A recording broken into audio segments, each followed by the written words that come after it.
Hello my dear students, welcome to my YouTube channel. ನನ್ನ ಹೆಸರು ಆಯಿಷಾ ದೊಡ್ಮನಿ. ಇವತ್ತಿನ ಈ ವಿಡಿಯೋದಲ್ಲಿ ನಾವು ನಿಮ್ಮ ಪರೀಕ್ಷೆಗೆ ಬರುವಂತಹ ಪ್ರಮೇಯಗಳನ್ನು ನೋಡೋಣ. ಓಕೆನಾ?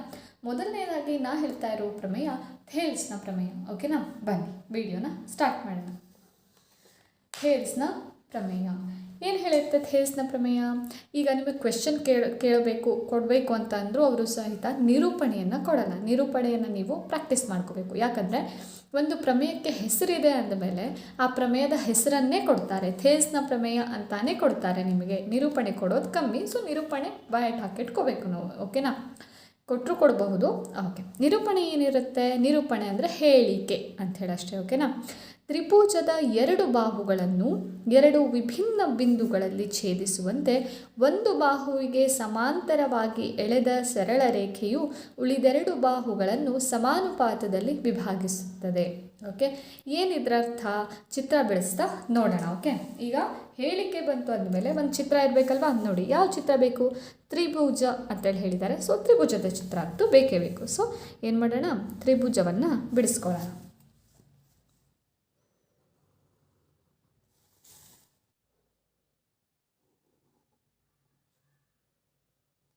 ತ್ರಿಭುಜವನ್ನು ಬಿಡಿಸ್ಕೊಂಡ್ವಿ. ತ್ರಿಭುಜದ ಎರಡು ಬಾಹುಗಳನ್ನು, ತ್ರಿಭುಜದ ಇದೊಂದು ಬಾಹು ತಗೋತೀನಿ, ಇದು ಒಂದು ಬಾಹು ತಗೋತೀನಿ. ತ್ರಿಭುಜದ ಎರಡು ಬಾಹುಗಳನ್ನು ಎರಡು ವಿಭಿನ್ನ ಬಿಂದುಗಳಲ್ಲಿ ಛೇದಿಸುವಂತೆ, ಛೇದಿಸೋದು ಅಂತಂದರೆ ತಾಕ್ಕೊಳ್ಳೋದು ಅಂಥೇಳಿ, ಅದರ ಮೂಲಕ ಹಾದು ಹೋಗುವಂಥದ್ದು ಅಂಥೇಳಿ. ಎರಡು ವಿಭಿನ್ನ ಬಿಂದುಗಳನ್ನು, ಈ ಎರಡು ಬಾಹುಗಳನ್ನು ಕನ್ಸಿಡರ್ ಮಾಡಿದ್ದೀನಿ ಅಂತಂದಮೇಲೆ ಈ ಕಡೆ ಒಂದು ಬಿಂದು ತೊಗೊತೀನಿ, ಈ ಕಡೆ ಮತ್ತೊಂದು ಬಿಂದು ತೊಗೋತೀನಿ. ಓಕೆನಾ? ಎರಡು ಬಾಹುಗಳನ್ನು, ಈ ಎರಡು ಬಾಹುಗಳನ್ನು ಎರಡು ವಿಭಿನ್ನ ಬಿಂದುಗಳಲ್ಲಿ, ಇದೊಂದು ಬಿಂದು ಇದೊಂದು ಬಿಂದು, ಎರಡು ವಿಭಿನ್ನ ಬಿಂದುಗಳಲ್ಲಿ ಛೇದಿಸುವಂತೆ ಒಂದು ಬಾಹುವಿಗೆ ಸಮಾಂತರವಾಗಿ, ಫಾರ್ ಎಕ್ಸಾಂಪಲ್ ಈ ಎರಡು ಬಾಹುಗಳನ್ನು ತಗೊಂಡ್ವಾ, ಈ ಮೂರನೇ ಬಾಹು ಉಳಿತಲ್ವಾ, ಈ ಮೂರನೇ ಬಾಹುವಿಗೆ ಸಮಾಂತರವಾಗಿ, ಸಮಾಂತರ ಅಂದ್ರೇನು? ಸಮಾಂತರ ಅಂದರೆ ಫಾರ್ ಎಕ್ಸಾಂಪಲ್ ಇಲ್ಲೊಂದು ರೇಖೆ ಹೇಳ್ತೀನಿ, ಇಲ್ಲೊಂದು ರೇಖೆ ಹೇಳ್ತೀನಿ. ಸಮಾಂತರ ಅಂದರೆ ಸಮಾನ ಅಂತರ. ನೋಡ್ರಿ, ಇಲ್ಲಿಂದ ಇಲ್ಲಿ ತನಕನೂ ಇದಕ್ಕೆ, ಇಲ್ಲಿಂದ ಇಲ್ಲಿ ತನಕ ಸೇಮ್ ಅಂತರ ಇದೆ. ಅದೇ ಅಂತರ ಇಲ್ಲಿಂದ ಇಲ್ಲಿ ತನಕ ಮುಂದುವರುತ್ತಲ್ಲ, ಅಂದರೆ ಅಂತರ ಏನಾಗಿದೆ? ಸಮಾಂತರ ಅಂದರೆ ಸಮನಾಗಿದೆ. ಅದನ್ನು ಸಮಾಂತರ ಅಂತೇಳಿ ಕರೀತಾರೆ. ಈಗ ನಾವೇನು ಮಾಡಬೇಕು? ಇಲ್ಲಿ ಒಂದು ರೇಖೆಯನ್ನು ಎಳಿಬೇಕು. ಓಕೆನಾ? ಇಲ್ಲಿ ಏನು ಮಾಡಬೇಕು? ಒಂದು ರೇಖೆಯನ್ನು ಎಳಿಬೇಕು. ಆ ರೇಖೆ ಈ ಮೂರನೇ ಬಾಹು ಇದೆಯಲ್ಲ, ಆ ಮೂರನೇ ಬಾಹುವಿಗೆ ಏನಾಗಿರಬೇಕು? ಸಮಾಂತರವಾಗಿರಬೇಕು. ಸಮಾಂತರ ಅಂದರೆ ಸಮಾನ ಅಂತರವನ್ನು ಹೊಂದಿರಬೇಕು. ಇಲ್ಲಿ ಎಷ್ಟು ಅಂತರ ಇದೆಯೋ ಇಲ್ಲಿ ಹೋಗ್ತಾ ಹೋಗ್ತಾ ಹೋಗ್ತಾ ಹೋಗ್ತಾ ಅಷ್ಟೇ ಅಂತರ ಇರಬೇಕು. ಓಕೆನಾ? ಸಮಾಂತರವಾಗಿ ಎಳೆದ ಸರಳ ರೇಖೆಯು, ಸಮಾಂತರವಾಗಿ ಒಂದು ಸರಳ ರೇಖೆಯನ್ನು ಎಳಿತೀನಿ.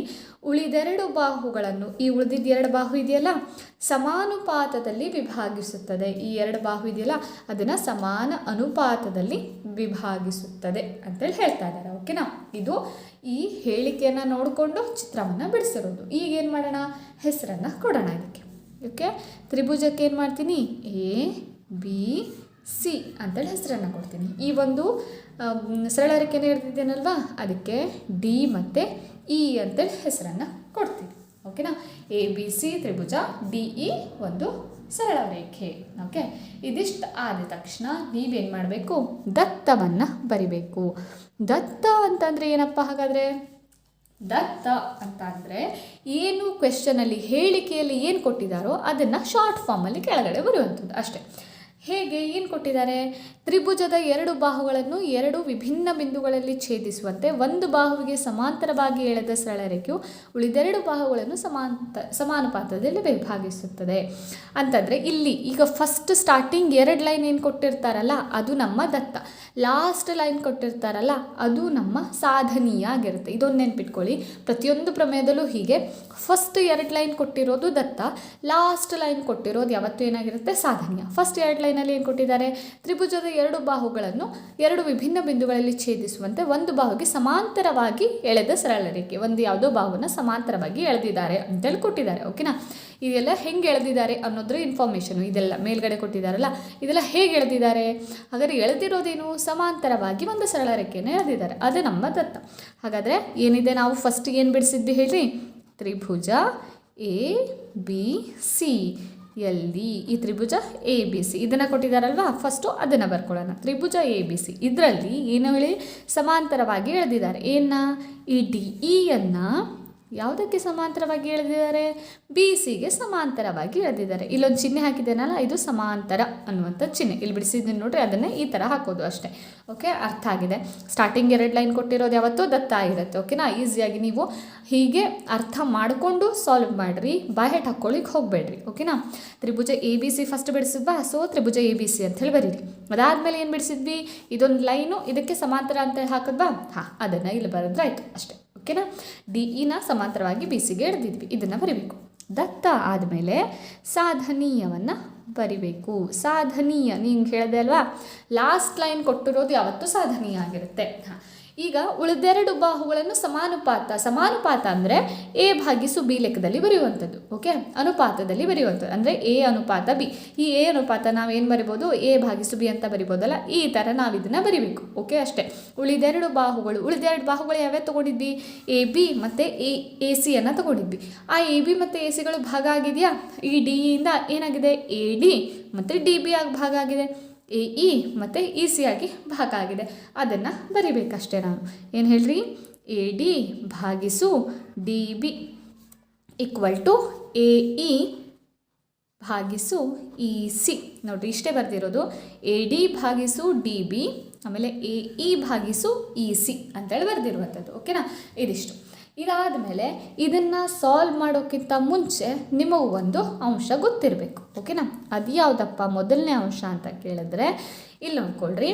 ಈಗ ಇದು ಲಂಬಕೋನ ತ್ರಿಭುಜವನ್ನು ಬಿಡಿಸ್ತೀನಿ. ಓಕೆ, ಈ ಲಂಬಕೋನ ತ್ರಿಭುಜದಲ್ಲಿ ಪಾದ ಯಾವುದಾಗುತ್ತೆ ಹೇಳ್ರಿ?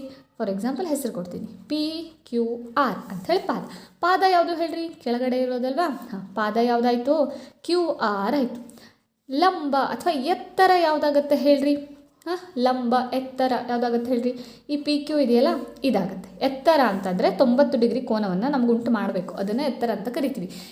ಇಲ್ಲಿ ಪಿ ಕ್ಯೂ ಎತ್ತರ ಆಗುತ್ತೆ. ಫಾರ್ ಎಕ್ಸಾಂಪಲ್ ನಿಮ್ಮ ಕೆಲವೊಂದು ಸಲ ಏನಾಗುತ್ತೆ, ನಿಮ್ಮ ತ್ರಿಭುಜ ಇದೇ ರೀತಿ ಇರುತ್ತೆ ಅಂತ ಹೇಳೋಕ್ಕಾಗಲ್ಲ, ಈ ರೀತಿಯೂ ಇರಬಹುದು. ಓಕೆನಾ? ಈ ಥರ ತ್ರಿಭುಜ ಬಂದ್ಕೊಳ್ಳಿ, ಅದ್ರ ಎತ್ತರ ಎಲ್ಲಿದೆಯಪ್ಪ? ನಮಗೆ 90 ಡಿಗ್ರಿ ಎತ್ತರ ಬೇಕಲ್ವಾ?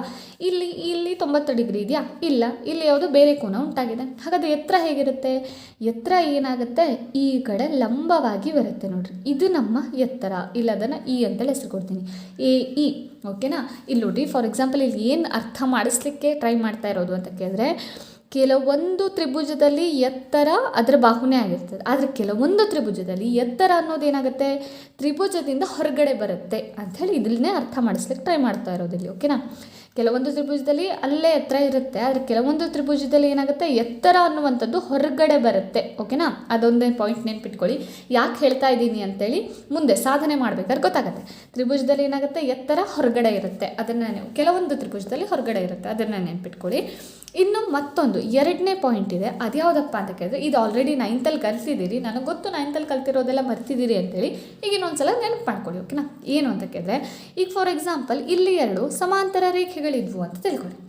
ಆ ರೇಖೆಯ ಮಧ್ಯದಲ್ಲಿ ನಿಮಗೆ 2 ತ್ರಿಭುಜಗಳನ್ನು ಮಾಡಿ ಕೊಟ್ಟಿದ್ರು ಅಂತ ತಿಳ್ಕೊಳ್ಳಿ. ಯಾವುದಾದ್ರು? For example P Q R S ಅಂಥೇಳಿ ತ್ರಿಭುಜ ಯಾವತ್ತು ಕಾಣಿಸ್ತಾ ಇದೆ? ಪಿ ಕ್ಯೂ ಆರ್ ಮತ್ತು ಎಸ್ ಕ್ಯೂ ಆರ್ ಅಂಥೇಳಿ 2 ತ್ರಿಭುಜಗಳು ಕಾಣಿಸ್ತಾ ಇದೆ. ಈ 2 ತ್ರಿಭುಜಗಳು ಏನಾಗಿದ್ದಾವೆ ಗೊತ್ತಾ? ಇದು ಕ್ಯೂ ಆರ್ ಪಾದದ ಮೇಲೆ ನಿಂತಿದೆಯಾ? ಒಂದು ಸಾಮಾನ್ಯ ಬಾಹು ಇದೆ, ಅದು ಕ್ಯೂ ಆರ್ ಪಾದದ ಮೇಲೆ ನಿಂತಿದೆಯಾ? ನಿಂತಿದೆ.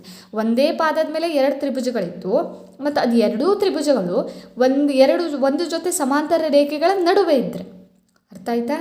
ಏನಾಗ್ತಾ ಇದೆ? ಒಂದೇ ಪಾದದ ಮೇಲೆ 2 ತ್ರಿಭುಜಗಳಿದ್ದು, ಆ 2 ತ್ರಿಭುಜಗಳು ಒಂದೇ ಸಮಾಂತರ ರೇಖೆ ಮೇಲೆ ನಿಂತಿದ್ರು.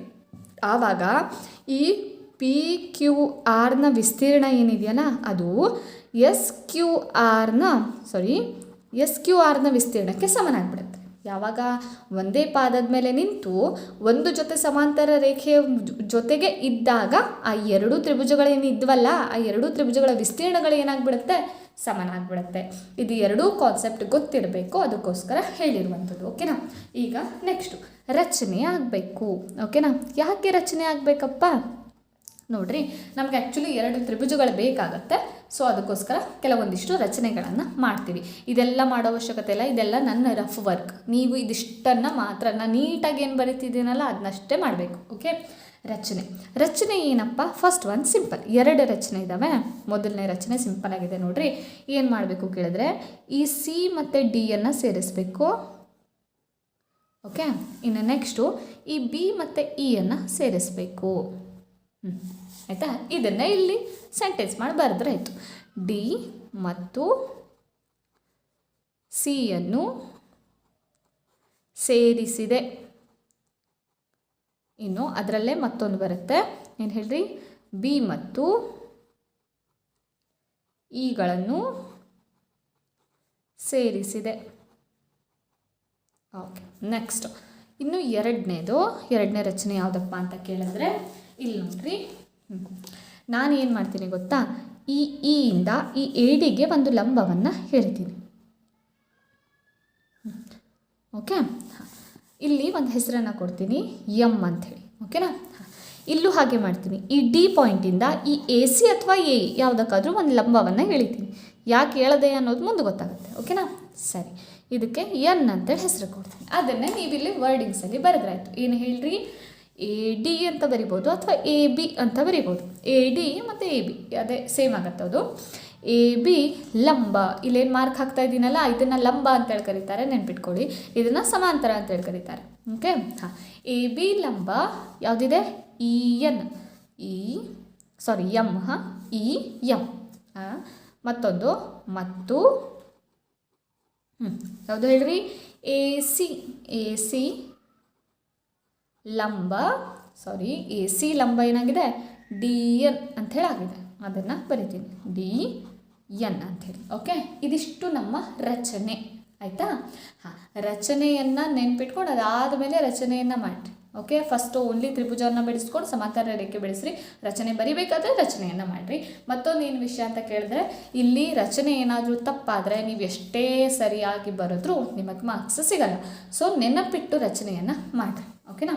ನೆಕ್ಸ್ಟು ಲಾಸ್ಟ್ ಪಾರ್ಟ್ ಯಾವುದಂತ ಕೇಳಿದ್ರೆ, ಸಾಧನೆ. ಯಾವ್ದು ಹೇಳ್ರಿ? ಸಾಧನೆ. ಓಕೆ, ಸಾಧನೆಯಲ್ಲಿ ಯಾವತ್ತೂ ನೆನ್ಪಿಟ್ಕೊಳ್ರಿ, ಯಾವುದೇ ಪ್ರಮೇಯ ಸಾಧಿಸ್ಲಿಕ್ಕೆ ಹೋಗ್ರಿ 2 ತ್ರಿಭುಜಗಳನ್ನು ಕನ್ಸಿಡರ್ ಮಾಡ್ತೀವಿ. ಓಕೆನಾ? ನಾನು ತಗೋತಾ ಇರೋ first Tribhuja A D E. Okay, ಇಲ್ಲಿ ಕಾಣಿಸ್ತಾ ಇದೆಯಲ್ಲ, ಎ ಡಿ ಇ ತ್ರಿಭುಜವನ್ನು ತಗೋತಾ ಇದ್ದೀನಿ. ಓಕೆ, ಅದನ್ನು ಬರೀತೀನಿ.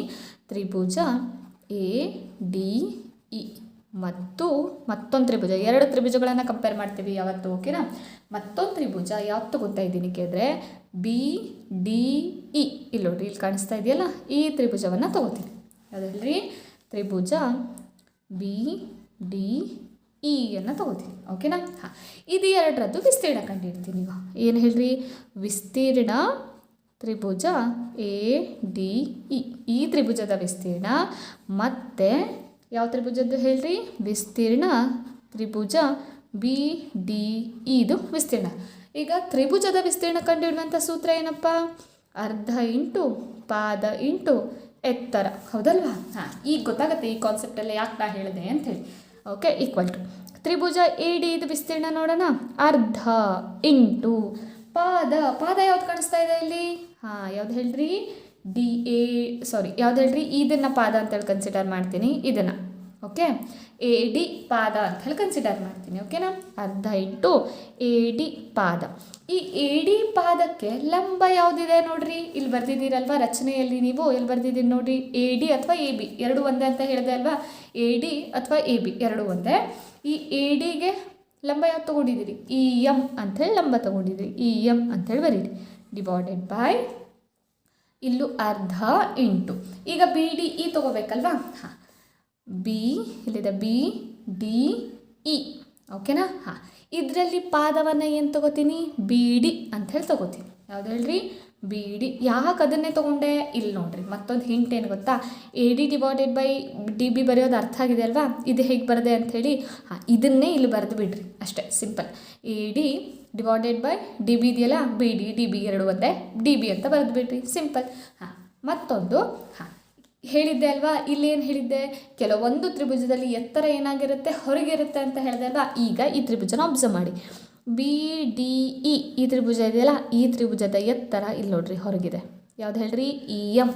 ಇಲ್ಲಿದೆ ನೋಡಿರಿ. ಓಕೆ, ಇ ಎಮ್ ಇಲ್ಲೂ ಇ ಎಮ್ ಅಂತಲೇ ಬಂತು. ಸೊ ಇಲ್ಲಿ ಅರ್ಧ ಕ್ಯಾನ್ಸಲ್ ಆಯಿತು, ಅರ್ಧ ಕ್ಯಾನ್ಸಲ್ ಆಯಿತು. ಇಲ್ಲಿ ಇ ಎಮ್ ಕ್ಯಾನ್ಸಲ್ ಆಯಿತು, ಇ ಎಮ್ ಕ್ಯಾನ್ಸಲ್ ಆಯಿತು. ಏನೇನು ಉಳಿತು ಹೇಳ್ರಿ?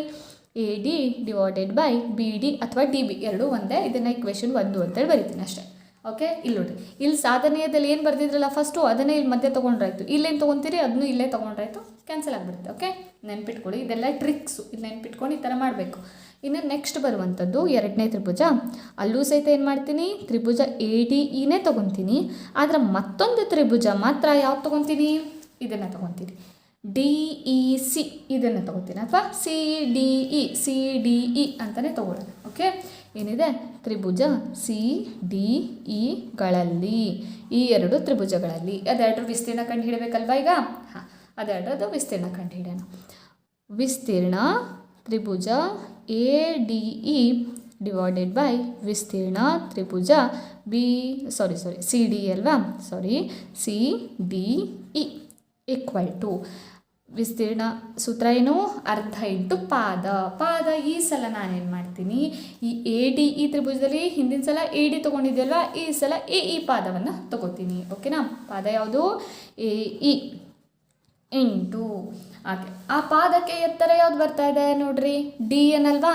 ಎ ಇಗೆ ಎತ್ತರ ಯಾವುದು? ಡಿ ಎನ್ ಅಲ್ವಾ? ಸೊ ಡಿ ಎನ್ ಅಂತೇಳಿ ಬರೀತೀನಿ, ಡಿ ಎನ್.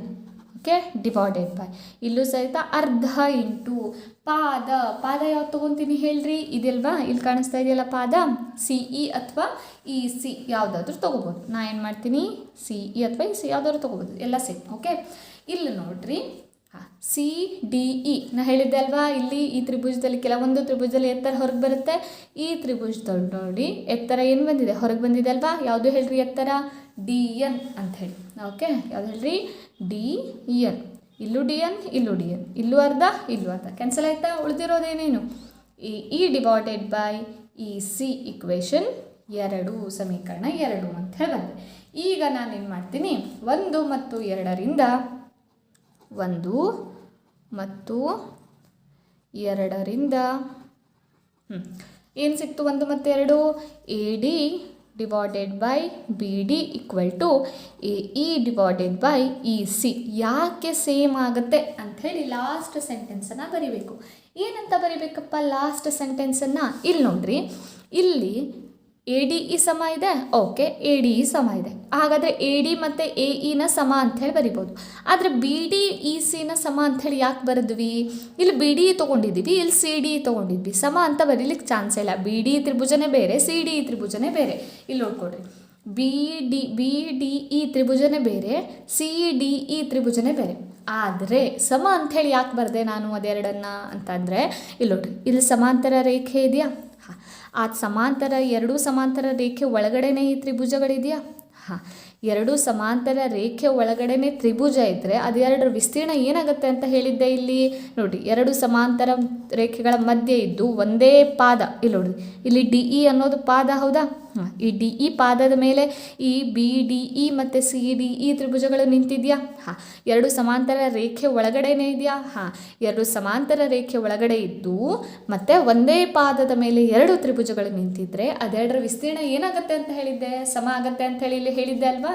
ಹಾಂ, ಅದಕ್ಕೋಸ್ಕರ ಇದೆರಡು ಕಾನ್ಸೆಪ್ಟ್ ಹೇಳಿದ್ದು ನಿಮಗೆ. ಓಕೆನಾ? ಹಾಗಾದರೆ ಏನಂತ ಬರೀತೀರಿ? ಇಲ್ಲಿ ಫಿಕ್ಸ್ ಆಗಿ ಆ ರೀಸನ್ ಬರೀಲೇಬೇಕು. ಹಾಂ, ಇಲ್ಲಾಂದರೆ ನಿಮಗೆ ಮಾರ್ಕ್ಸ್ ಕಟ್ ಮಾಡ್ತಾರೆ. ಏನಂತ ಬರೀಬೇಕು?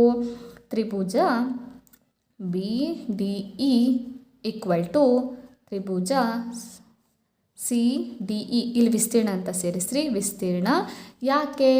ಯಾಕೆಂದರೆ ಅವು ಒಂದೇ ಪಾದ ಹಾಗೂ ಒಂದು ಜೊತೆ ಸಮಾಂತರ ರೇಖೆಗಳ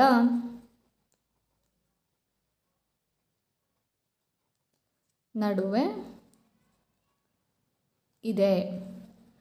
ಇಷ್ಟು ಬರೆದು ಬಿಟ್ಟರೆ ನಿಮ್ಮ ಪ್ರಮೇಯ ಏನಾಗುತ್ತೆ? ಇಲ್ಲಿಗೆ ಕಂಪ್ಲೀಟ್ ಆಗುತ್ತೆ. ಓಕೆನಾ? ಸರಿ, ಇಲ್ಲಿಗೆ ಈ ವಿಡಿಯೋನ ಸ್ಟಾಪ್ ಮಾಡ್ತೀನಿ. ಈ ವಿಡಿಯೋ ಕಂಪ್ಲೀಟಾಗಿ ಅರ್ಥ ಆಗಿದೆ ಅಂತ ತಿಳ್ಕೊತೀನಿ. ಇಲ್ಲಿ ನೋಡಿರಿ, ಇಲ್ಲಿ ಟ್ರಿಕ್ ಈಸಿ. ಈ ಇ ಎಮ್ ಮತ್ತು ಡಿ ಎನ್ ಅಲ್ಲಿ ಬಿಡಿಸಿರುವಂಥ ಎತ್ತರಗಳೇ ಅದು. ಇಲ್ಲಿ ನೋಡಿರಿ, ಇ ಎಮ್ ಮತ್ತು ಡಿ ಎನ್ ಅಲ್ಲಿ ಬಿಡಿಸಿರೋದ ಎತ್ತರಗಳು. ಸೊ ಎತ್ತರಗಳನ್ನು ಬರೀರಿ. ಇಲ್ಲಿ ಸಾಧನೀಯದಲ್ಲಿ ಏನು ಬರೆದಿರ್ತೀರಲ್ಲ ನೋಡಿರಿ, ಇಲ್ಲಿ ಸಾಧನೀಯದಲ್ಲಿ ಏನು ಬರೆದಿರ್ತೀರಲ್ಲ ಅದೇ ಇಲ್ಲಿ ಬಂದಿದೆ ತಾನೇ. A D divided by B D, A D divided by B D, AD/C AD/C same ಅಲ್ವಾ. ಸೊ ಇದು ಥೇಲ್ಸ್ ಪ್ರಮೇಯ ಓದ್ಕೊಳ್ಳೋದಂತೂ ತುಂಬಾ ಈಸಿ, ಸರಿನಾ. ಕ್ಲಿಯರ್ ಕಟ್ಟಾಗಿ ಎಲ್ಲ ಅರ್ಥ ಆಗಿದೆ ಅಂತ ತಿಳ್ಕೊತೀನಿ. ಬರೀ ಬೈ ಹ್ಯಾಟ್ ಹಾಕೋದು ಇಂಪಾರ್ಟೆಂಟ್ ಅಲ್ಲ, ಅರ್ಥ ಮಾಡ್ಕೊಳ್ಳೋದು ತುಂಬಾ ಇಂಪಾರ್ಟೆಂಟು. ಇಲ್ಲಿ ಈ ವಿಡಿಯೋದಿಂದ ಎಲ್ಲನೂ ಅರ್ಥ ಮಾಡ್ಕೊಂಡಿದ್ದೀರಾ ಅಂತ ತಿಳ್ಕೊಂಡಿದ್ದೀನಿ. ಸರಿ, ಇಲ್ಲಿಗೆ ಈ ವಿಡಿಯೋನ ಎಂಡ್ ಮಾಡ್ತಾ ಇದ್ದೀನಿ. ಇನ್ನು ನಿಮ್ಗೆ ಏನಾದರೂ ಡೌಟ್ ಇತ್ತು ಅಂದರೆ ಕಮೆಂಟ್ ಬಾಕ್ಸಲ್ಲಿ ತಿಳಿಸಿ, ಆದಷ್ಟು ಬೇಗ ಆ ವಿಡಿಯೋ ಮಾಡಲಿಕ್ಕೆ ಟ್ರೈ ಮಾಡ್ತೀನಿ. ವಿಡಿಯೋನ ನೋಡಿದ್ದಕ್ಕೆ ಥ್ಯಾಂಕ್ ಯು ಸೋ ಮಚ್. ವಿಡಿಯೋನ ಲೈಕ್ ಮಾಡಿ, ನಿಮ್ಮ ಫ್ರೆಂಡ್ಸ್ ಜೊತೆ ಇದನ್ನು ಶೇರ್ ಮಾಡಿ, ಮತ್ತು ಕಮೆಂಟ್ ಮಾಡೋದು ಮಾತ್ರ ಮರಿಬೇಡಿ. Thank you.